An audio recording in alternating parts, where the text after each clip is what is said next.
হারিয়ে গেল, তাদের শাস্তি কোথায়?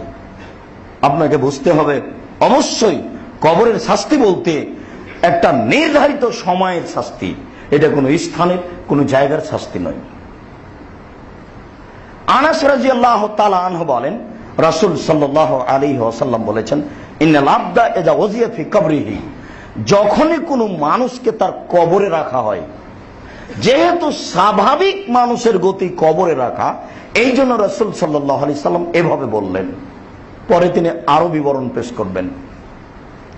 যখনই কোনো মানুষকে তার কবরে রাখা হয়, ওয়াইনাহু লা ইয়াসমাউ কারানি আলাইহিম, ও শুনতে পাই যে যারা কবরে রাখার জন্য এসেছিল তারা চলে যাচ্ছে, ওই ব্যক্তি, চলে যাওয়া ব্যক্তির জুতার, পায়ের জুতার শব্দ শুনতে পাই।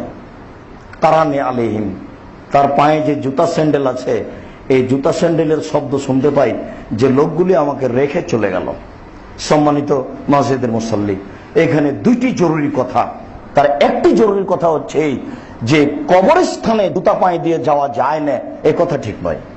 কবরস্থানে জুতা পায়ে দিয়ে যাওয়া যায়, কবরের উপরে জুতা পায়ে দিয়ে উঠা যায় না, কবরের উপরে এমনিতেই হাঁটা যায় না, কবরের উপরে এমনিতেই বসা যায় না। যেমন ভাবে কবর বাঁধা যায় না, তেমনি ভাবে কবরের উপরে বসা যায় না, কবরের উপরে হাঁটা যায় না। কবরস্থানে যেখানে কবর নয়, সেই জায়গাতে আপনি জুতা পায়ে দিয়ে হাঁটতে পারেন। বুখারী মুসলিমের অত্র বিবরণে যা রাসূল সাল্লাল্লাহু আলাইহি সাল্লাম বলেছেন, তাতে বোঝা যাচ্ছে যে তাকে যখন রাখা হয় তখনও কবরে শুনতে পাই যে লোক চলে গেল। এটা কেন? এটা তার একটা নিরাশার পথ তাকে বুঝানো হয়। এরপরেই যে মানুষ আসে কবরের পাশে, ও শুনতে পায়, এই কথা ঠিক নয়, এটা তাৎক্ষণিক।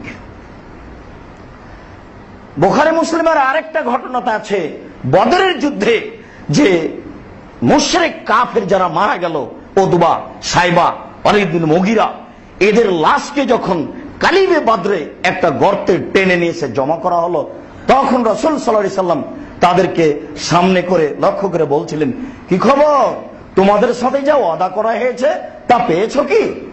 ওই যে আমি বলছিলাম যে জাহান্নামের শাস্তি আছে, কবরের শাস্তি আছে, তা কি পেয়েছো? লাশকে সামনে করে বলছে। যারা পড়ে আছে ওই কুয়াতে ইদারাই পড়ে আছে। তখন ওমর রাদিয়াল্লাহু তাআলা আনহু বললেন, আল্লাহ রাসূল বলেন কি, তারা তো মারা গেছে, আপনি তাদের সামনে এই কথা বলছেন, মানে তারা কি শুনতে পাচ্ছে? তখন রাসূল সাল্লাল্লাহু আলাইহি ওয়াসাল্লাম বলেন, শোনো ওমর, আমার কথাগুলি জীবিত মানুষ যেভাবে শুনতে পাচ্ছে, ওরা তার চেয়ে বেশি ভালো শুনতে পাচ্ছে। হাদিস তো বুখারী মুসলিম।